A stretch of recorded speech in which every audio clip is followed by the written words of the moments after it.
Hi everybody. Okay, in this lesson what we're going to learn is how to solve equations. So you've learned how to solve equations in previous years in grade 6, 7, and probably 8 as well. And the questions that you saw how to solve were questions like 2x plus 1 equals to 5, determine the value of x, and you would solve it by minusing 1 on both sides and then dividing by 2. So you've seen this in previous years.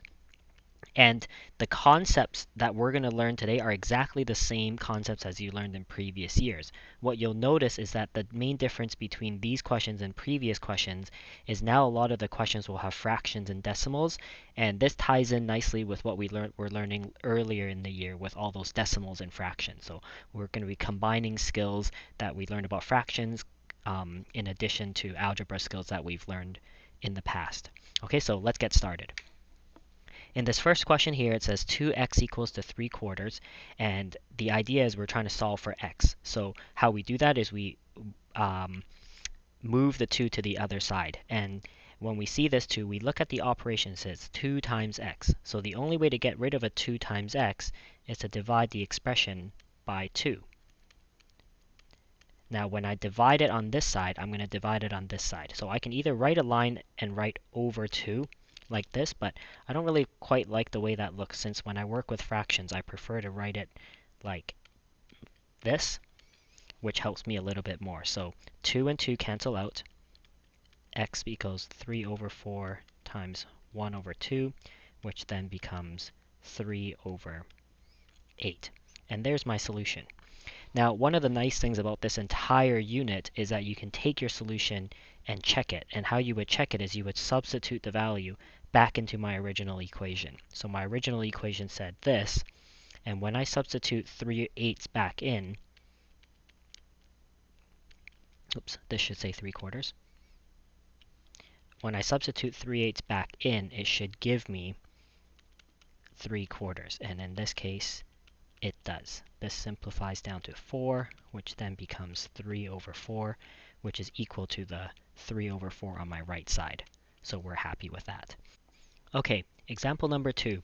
So this example is saying m over 3 equals to negative 2/5. So some number divided by 3 is equal to negative 2/5.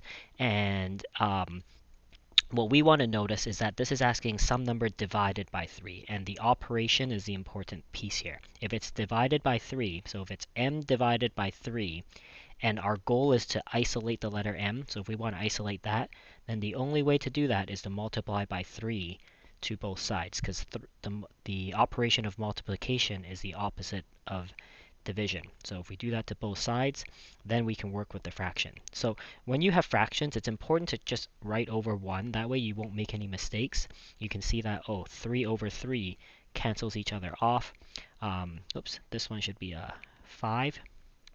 So then this will end up being negative 6 over 5. And so there's my solution. It's just a one-step problem.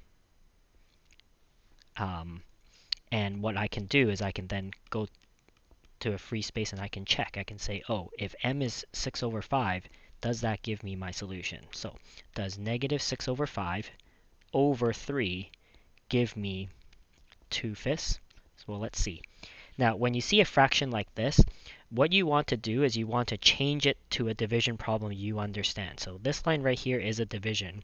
So you want to write it as negative 6 over 5 divided by 3 over 1.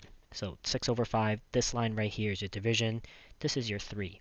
And then when you work that out, 6 over 5 times 1 over 3, now you can see that this simplifies with that, which then ends up being negative 2 times 1, which is negative 2, 5 times 1, which will be negative 5. So negative 2/5 is in fact equal to our right-hand side, so our check worked.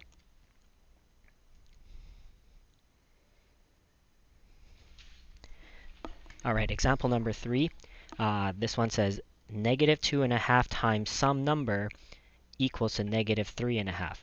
So when you're looking at this, try not to focus too much on the fact of what the fraction actually is. Again, you want to focus on the operation. It's 2.5 times some number. So in order to isolate the letter x, we need to divide by that number. So I have negative 2.5 x equals to negative 3.5. And since I want to get rid of this number, I divide it by 2.5. And then if I do that, I have to divide by 2.5 on the other side. And we should make those both negatives. Now, when I divide 2.5 by 2.5, since you're dividing by the exact same thing, you know that these two will cancel each other out, leaving you with just the x. Anything divided by itself is always 1. On the other side, when we see this fraction, we're just working with the fractions that we've learned earlier in the year. So this fraction becomes negative 7 over 2. This is negative 5 over 2. That should be a division, leaving us with x equals to negative 7 over 2 times 2 over 5 negative, and then x equals to 1, 1, so negative positive 7 over 5. So my solution should be 7 over 5 positive. And then once again, we go through our check. So is negative 2.5 times x equal to negative 3.5? So negative 2.5 times 7 over 5, does that equal to negative 3.5? So this can be negative 5 over 2 times 7 over 5. These simplify with each other, leaving me with the fraction 7 over 2, which then equals negative 3.5, which is the same as the right side, so we're happy with our check.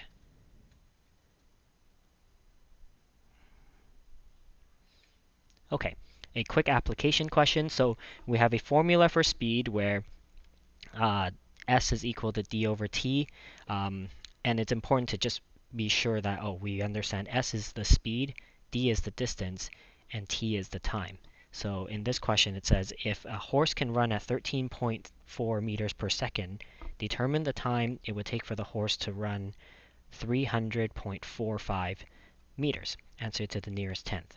So this is a pretty straightforward question because we're really not asking you to think much more than where these numbers go in this formula. So if we have a formula where s is equal to d over t, this right here is my distance, this right here is my speed, so then we set up our equation like this. D over 300, whoops, other way around. 300.45 over t. Okay, now in this question, it's a little bit trickier because the d is on the bottom, and this is just something that you're going to have to practice and get used to. When you have a situation where the t is on the bottom, this is going to be a two-step problem. And how it works is first you have to isolate the t by moving it to the other side. And how you do that is you multiply both sides by t. In this case, it's going to be t over 1. And so what this does is it gets rid of the fraction. So we don't want this fraction here, so we isolate this letter t by moving it to the other side. And then we're left with 13.4t equals to 300.45. And then now we can just move 13.4 to the other side by dividing both parts by 13.4, leaving us with the solution, this solution right here. So you're going to be allowed to use a calculator in this case. And in this case, 300.45 divided by 13.4 will be equal to 22.4. And it's important we understand what this means. This is saying it will take the horse 22.4 seconds to run that distance. 22.4 seconds to run 300.45 meters. Okay, that's it for today's lesson. What I want you to do is I want you to practice by solving these three problems on your own. And again, you can use your solution to check back to see if you were able to get the answer. And then I will see you in class tomorrow.